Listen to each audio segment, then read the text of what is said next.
नमस्कार दोस्तों, मैं हूँ पॉलिटिक्स बाबा और आप किम जोन के बारे में तो सुने ही होंगे क्योंकि यह जो तानाशाहों का सरदार है ना, मतलब जितने भी तानाशाह उनके सबके ऊपर लीडर है। इतना भयंकर तानाशाह है और दुनिया इसकी धमकी को सीरियस भी लेती है। जो भी ये कहता है उसको सीरियस लेती है और जो नहीं भी कहता है तो रिपोर्टों के आधार पर निकाल के इसको सीरियस लिया जाता है क्योंकि इसके पास वो ताकत है।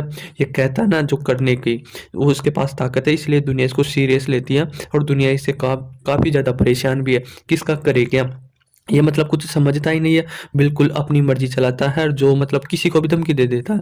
अब देखो ये इस बार भी न्यूज़ में इस प्रकार आया है कि इसने बोला है कि किम जोंग ने कहा है कि दक्षिण कोरिया के साथ युद्ध टालने का कोई कोई इरादा नहीं है हमारा। मतलब दक्षिण कोरिया से हम युद्ध करके ही रहेंगे और यह इरादा इसका स्पष्ट हो चुका है क्योंकि ये अमेरिका जैसे देशों को धमकी दे देता है कि हम मिसाइल छोड़ देंगे, परमाणु हथियार, इसके पास हाइड्रोजन बम तक इतनी बड़ी-बड़ी शक्तियाँ, इतने घातक हथियार है, तो इसकी इस धमकी को सीरियस लिया जाना ज़रूरी है क्योंकि ये कुछ भी कर सकता है। तो हाल ही में इसने ये स्टेटमेंट दी है कि हम दक्षिण कोरिया के साथ युद्ध टालने की, मतलब जो युद्ध टाल सकते हो इसका कोई इरादा नहीं है। ये संयुक्त राष्ट्र की एक रिपोर्ट आई है। इस मतलब रिपोर्ट के आधार पे भी इसे सीरियस लिया जाता है।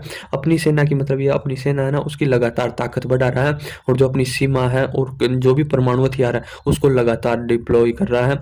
मतलब जहाँ भी इसको लड़ाई की ज़रूरत पड़ेगी, ये इसका कहना ये है कि हमारे ऊपर कभी भी हम युद्ध कर सकते हैं और कभी भी हमारे ऊपर परमाणु हथियार हमला हो सकता है, तो इसके लिए हम तैयार रहें। इसके लिए ये बहुत बड़ी तैयारी कर रहा है। तो ये इतना मतलब आगे की सोच कर चल रहा है कि हम तो युद्ध लड़ेंगे पर हमारे ऊपर कभी हमला हो जाता है, क्योंकि होएगा ज़रूर होएगा।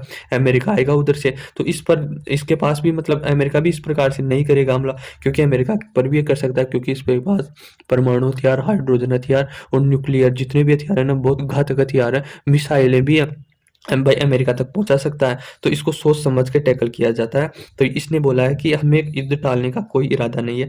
तो दुनिया में खलबली सी मच गई, भाई यार ये क्या करेगा क्या, क्योंकि ये कोई नहीं जानता।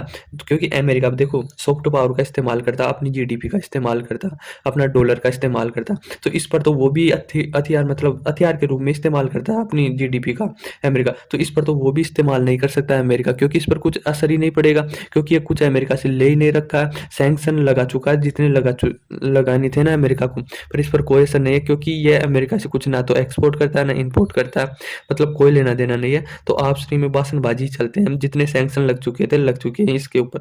मतलब इसकी स्टोरी इतनी पेचीदी है भाई, खतरनाक डिटेक्टर है ये, मतलब बादशाही है सबका। तो ये युद्ध करने का इरादा, मतलब युद्ध तो ये करके रहेगा, ये कभी नहीं मानेगा, ये ऐसा बोलना है इसका है।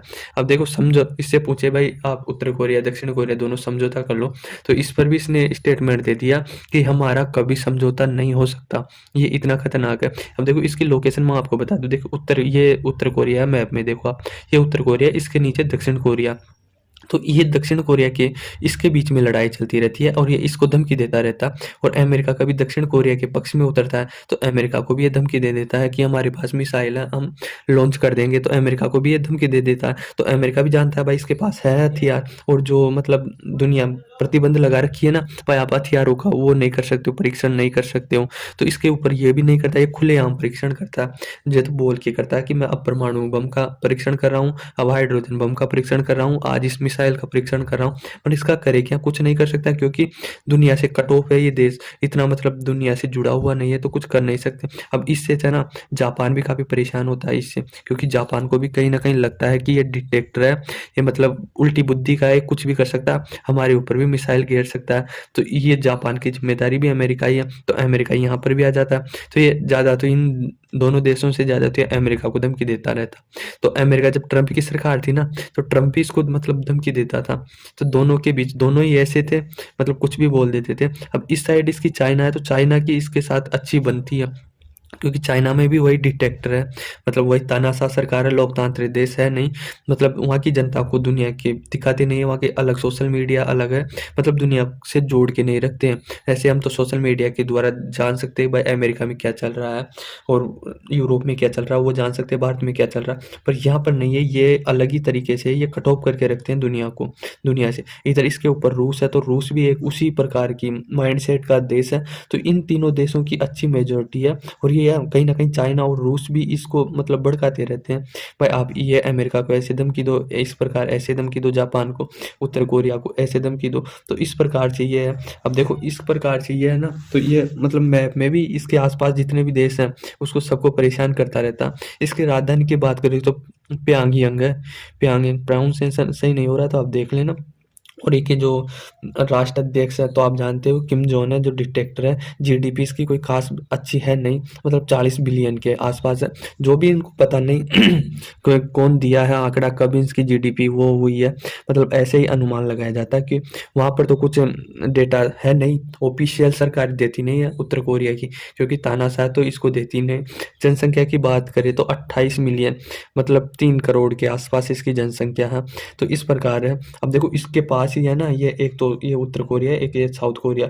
तो उत्तर कोरिया में तो पर कैपिटा इनकम, मतलब एक व्यक्ति की आय $1500 है उत्तर कोरिया में, और दक्षिण कोरिया इसके देश जो अमेरिका से काफ़ी अच्छे संबंध, उसकी $28,000 है। तो आप देख सकते हो कि पर कैपिटा इनकम में ही कितना वो ज़्यादा फर्क आ गया इसकी वजह से। मतलब ये इसके अलग ही नखरे होते हैं भाई, इसके किस्से सुना हूँ ना, तो मतलब कुछ ये बोलता है कि मेरी जैसे कोई कटिंग नहीं रख सकता आप, पूरे देश में मैं कटिंग करवा चुका हूँ, तो आप कोई कटिंग नहीं करवाओगे उसके जैसे, अगर करवाओगे तो जेल होगी, और इसके देश से कोई भाग भी नहीं सकता। मान लो कोई भाग भी गया तो फिर उसके पीछे पूरा परिवार होता ना, उसको पूरी को सजा मिलती है, पूरी को जेल में डाल देता। तो ऐसा कोई करता भी नहीं है, कोई नहीं भागता। तो और जो किसान खेती करते हैं इसके देश में, वह इसका पूरा अधिकार होता है सरकार का, उनके पास में जाकर वो लिया था। मतलब टूरिस्ट के लिए जाना, मतलब टूरिस्ट होते हैं ना, वैसे उत्तर कोरिया में जा सकते हैं, पर मतलब बहुत ही सावधानी से जाना पड़ता है, क्या पता कौन सा क्या कानून है, क्या किस चक्कर में फंस जाए और कौन सी जेल हो जाए। तो किम जोंग को सीरियस लिया जाता है, चाहे वो बोले, धमकी दे, या फिर इंटरनल कुछ कर रहा हो, इस पर नज़र रखी जाती है, क्योंकि कुछ भी कर सकता है और दुनिया के लिए खतरा हो सकता है। तो आई होप आपको समझ में आया होगा कि किम जोंग क्यों सुर्खियों में है, क्योंकि ये सीधी धमकी दे रहा है कि हम दक्षिण कोरिया से युद्ध करके रहेंगे, युद्ध टालने का हमारा कोई इरादा नहीं है, और ये अपने हथियार भी डिप्लॉय कर रहा है। तो आई होप आपको समझ में आया होगा। धन्यवाद।